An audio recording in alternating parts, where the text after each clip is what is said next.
Hello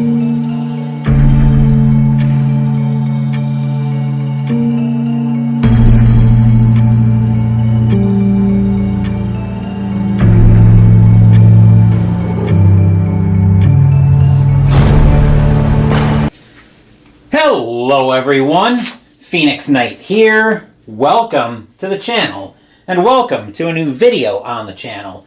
No gameplay in this one. Instead, I want to talk about my Tac Up Wargaming list now that my list is complete for the second year in a row.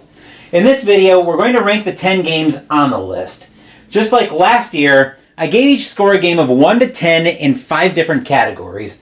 First, the theme. Now, this isn't necessarily how interesting I found the theme, but that does play into it. This is more about how well do I think the theme came through in each game. Mechanics, next up. Mechanically, how interesting was each game to play? Wargaming is still a relatively new arena to me, so engaging mechanics are important to keeping me in this part of the hobby. Next up, the ease of learning. This refers to how much outside-the-box help did I need to learn the game. If a game has a learn-to-play guide in the box and I use that to help me learn the game, I won't knock the game for that. I won't automatically knock a game if I have to watch a video to make sense of it either. Sometimes I watch a video in a case of, I'm most of the way to making sense of this to understanding the game, but this one little thing doesn't make sense. But if I end up watching multiple videos and I'm still confused, that's where I start knocking points off. Next up, the rulebook.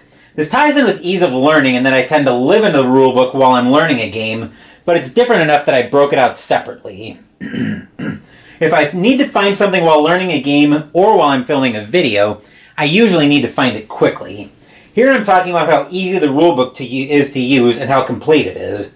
I tend to lean hard into this category where, as I've mentioned, wargaming is still a relatively new arena for me this year, so I've been in a lot of rulebooks.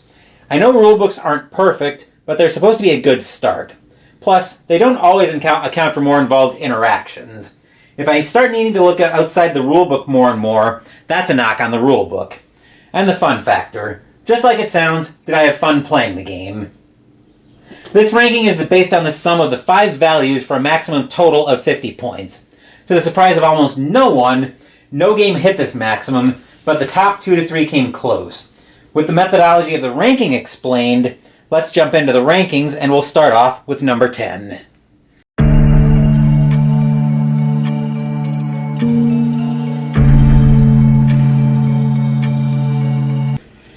My number 10 game is Warfighter World War II Pacific from DVG. This game puts you in charge of a squadron of soldiers, in this case World War II in the Pacific, on a mission. In addition, as this was my August game on the list, we went on a mission into Relay. This isn't a recap of the game though. Scores will be up on the screen now. One of Warfighter's biggest selling points is its customization. For example, you could have a group of fantasy heroes in a World War II setting, or you could have Pacific troops in Vietnam, or World War II troops in a fantasy castle. Where I'm going with this small ramble is that the theme doesn't really come through all that well in this game, especially when you have a strange custom combination. Mechanically, the game is somewhat interesting, though there are a lot of keywords in this game that you have to remember. This one was not easy to learn at all, and the less said about the universal rulebook for this game, the better. Besides, I don't think I could add anything to that discussion. I also didn't have fun with this game, especially with getting swarmed rather early. Anyway, on to number 9.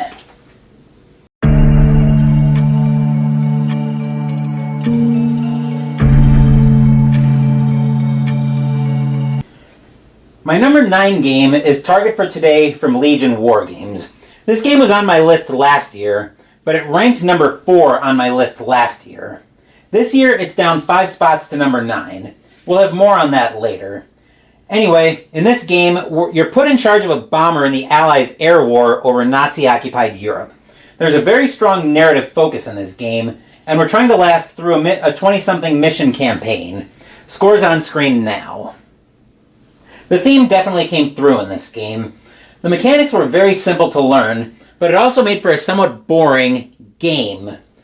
You're probably hearing the air quotes slam into place, and I say game like that because the player has zero agency in the game. It's more like watching a movie disguised as a board game, but I'd rather watch a movie if I don't have any impact on the game. The simple mechanics made for a game that was mostly easy to learn, which is somewhat surprising with a somewhat confusing rulebook. As you can probably guess, I didn't have much fun in this one. Now on to number 8.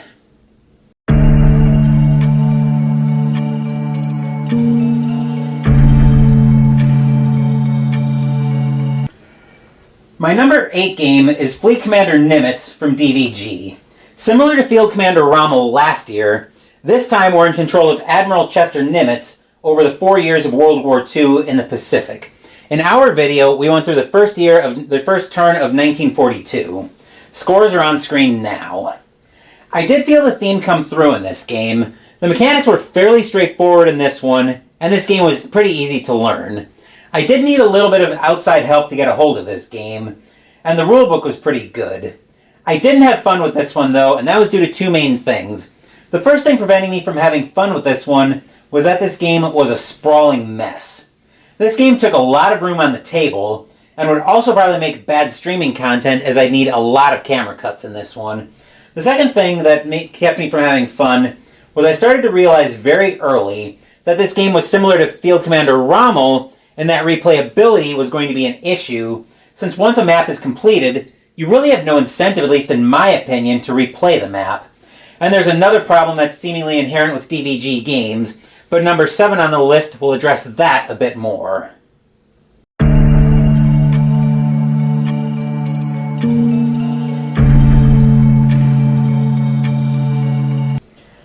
My number 7 game on my list was Tiger Leader, also by DVG. This game puts us in charge of a battalion of ground war units in the Wehrmacht with some RPG elements, like leveling up our commanders and going through several missions. For our video, we commemorated the start of World War II by playing a mission in the invasion of Poland. Scores on screen now. The theme of being a battalion commander came through in this game, though I probably would have gotten more out of it if I felt enough interest to go through with more of the game. There was one problem with this game, but I'll talk more about that after I get through the other main points. As this is another DVG game, the mechanics were straightforward, and this game was fairly easy to learn. The rulebook wasn't nearly as offensive as the Warfighter Universal Rulebook, but I don't think anything could be as bad as that. I did mostly have fun with it, but there was one big problem with it. It could have been my dice rolls, but I'm not sure about that with other games by DVG that I've played. The problem is with balance. DVG suggests starting off with Poland when you're learning the game.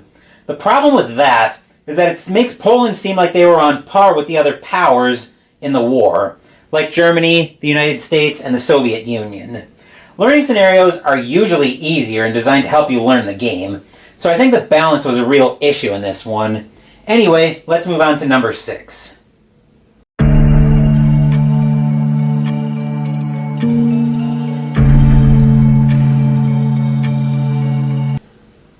My number 6 game on my list was Tally-Ho from Historic Wings. This game puts us in charge of a British squadron of aircraft in the Royal Air Force during the Battle of Britain. It's also a tactical game in a way, but we'll come back to that. Scores are on screen now. I definitely felt the theme of the Battle of Britain come through in this game. The mechanics were fairly straightforward and very historically accurate. That's one thing Thomas Van Hare at Historic Wings has always taken great care of in his games, to make sure everything is as historically accurate as possible. This game was fairly easy to learn, and I did have some issues with the rulebook, but all in all, the rules were fine for this one. And I did have a lot of fun with this game. With my tactical games, I find that less is more for me, where I like the sensation of being able to move around on the map, but I don't want to feel overwhelmed with it, if that makes sense. Anyway, with that, let's move on to number 5.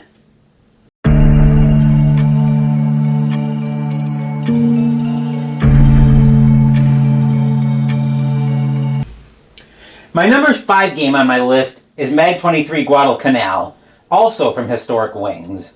This one puts us in charge of the Cactus Air Force in Guadalcanal, trying to hold back the Japanese. Scores are on screen now. The theme very much came through in this game, and I've really gotten into the story of this one, as we've seen with my starting to lean into writing the after-action reports. The mechanics are very straightforward. though I did have a few issues with learning this game and the rule book. All things considered, though, I've had a lot of fun digging into this game. Now let's move on to number 4.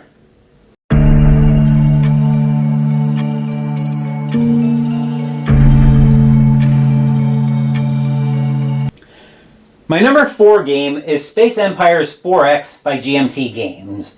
This game is something of a civilization builder for a space civilization where when we play solo, we're facing the Doomsday Machines.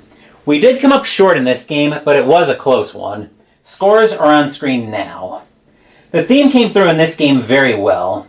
The mechanics were fairly straightforward in this one, and it was pretty easy to learn. This comes despite the rule book, but I tend to have issues with GMT rule books. I did have a lot of fun with this game, even though I ended up losing it. And there's not really too much narrative here, but I could probably lean into it easily enough. Plus, this is one of those weird games where it's at an operational level, but I think there's enough tactical action to scratch that itch for you as well of, okay, when do I go after the Doomsday Machines? Or when do I go after an opponent? If I were to ever play this one with a group of people. Which, I have never played this one with a group of people. Anyway, that's it for Space Empires. Now let's move on to number 3.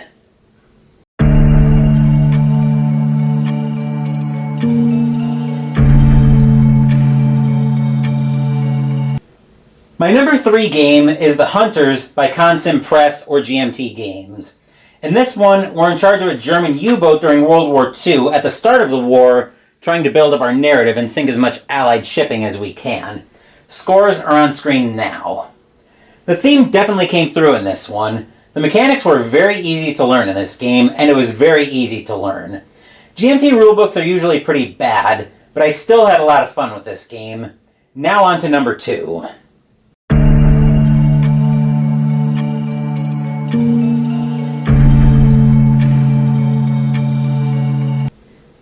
My number 2 game this year was America Bomber, Evil Queen of the Skies from Compass Games.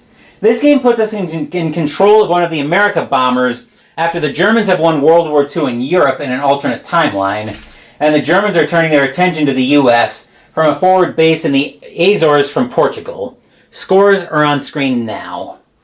A lot of what I've said about the Hunters is very easy to apply here. I had a slightly easier time learning this one due to my time learning the Hunters, as this one is another Gregory Smith design. I've had some problems with Compass rulebooks as well, and this game was no exception. Otherwise, no need to run back everything I said about the Hunters. Last up, we have number 1 on my list.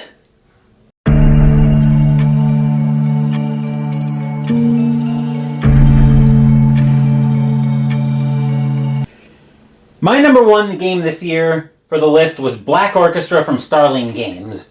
In this one, we're on the hunt for Hitler with the goal of assassinating him. Scores are on the screen now. The theme definitely came through in this one, and from a thematic standpoint, I'd stack this one up against some of my other favorites in evoking the theme. This game has very engaging mechanics, and it was very easy to learn. I was able to find everything I needed in the rulebook, and I had a lot of fun with this one. Even in the failed game I played of this with Jester earlier this year, we still had a lot of fun. Now let's move back up top to talk about my future in the challenge, along with some musings about some other honorable mention games that weren't on the list this year.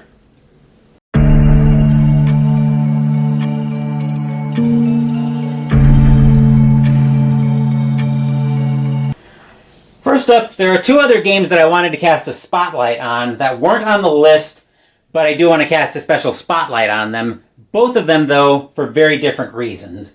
The first game I want to cast a special spotlight on is 5 Parsecs from Home from Modiphius Entertainment. As a bit of a fun fact, I had 5 Parsecs from Home on earlier incarnations of my list for this year, but I ended up taking it off my list since I wasn't sure about it. I eventually bit the bullet and I've played it twice now on the channel. I've been having a lot of fun with that game and plan to do more with it, but I'm highlighting 5 Parsecs from Home for a different reason. I'm highlighting it here to talk about about its link to my recent surge of exploring tabletop RPGs on the channel. 5 Parsecs from Home definitely is a tabletop RPG, and one of the first I've started to explore on the channel, and that's starting to lead me towards some others. like the more traditional Call of Cthulhu outside of the Alone adventures, the Legacy of Cthulhu, Dragon Age, and I've got more coming on the channel as well. We'll talk more about that and how our RPGs fit into the content schedule during my end of year chat at the end of this year.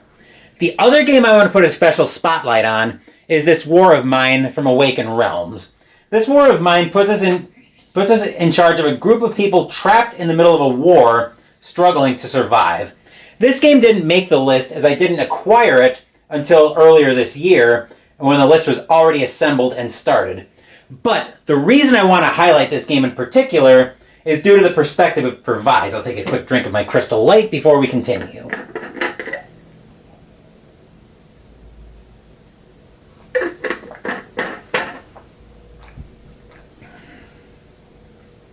Okay. Got all that sorted out.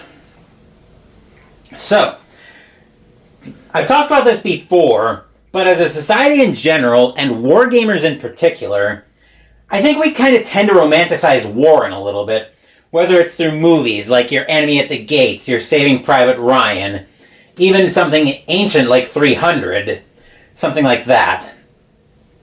Or other games like these, or other various media.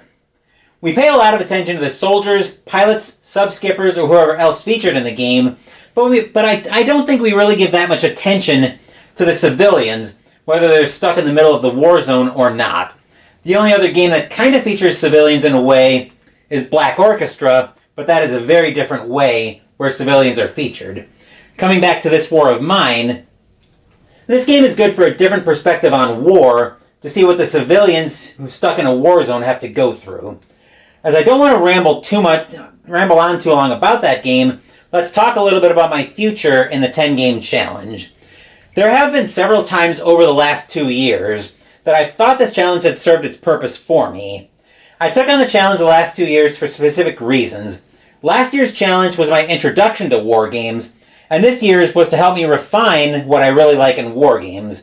As I mentioned, I very nearly I had 5 parsecs on earlier incarnations of my list, but I decided to take it off my list. And that's a game I expect to do more with. But fun facts aside, I haven't decided yet if I'm going to participate in the challenge in the future, especially knowing I'm going to have a tough time completing the challenge between sports season replays I'm going to do and starting to explore more RPGs. One thought and hesitation that I've had around the challenge relates to last year's rule that one of your games had to be a game released in 2023, whether it was a reprint or something brand new. That was a rule I never warmed up to, and I almost ran into trouble because of it last year. I don't like the aspect of, okay, you have to guess on if a game's going to come out or not, and if it doesn't come out, then you just happen to be screwed on your challenge. What I think would work better, and Jester, you guys in the war room can feel free to take this opinion and tell me to kick rocks with it, but it's just kind of a thought I was having around the challenge. If you want to do some kind of like a new game, I think what would work better is rather than having it be a new release, have it essentially be new to you. So for me, this would be something like, say, something in the Undaunted series. Like if I bit the bullet and was going to pick up Undaunted 2200 Callisto. Basically something that's new to you that you've never played. But it doesn't necessarily have to be released in the same year, though certainly it can be. That would be an easy way to say, yeah, you've got a new to you game on the challenge because it's something that just came out in the same year. This way, you still achieve the same objective of having people looking into new games and expanding their horizons, but at the same time, to me at least, there's less of a chance of getting burned by having to guess whether or not a game will come out in time to be a part of the challenge. At least that's my opinion on the matter. But that ramble amounts to I'm not sure if I'm going to participate in the challenge next year.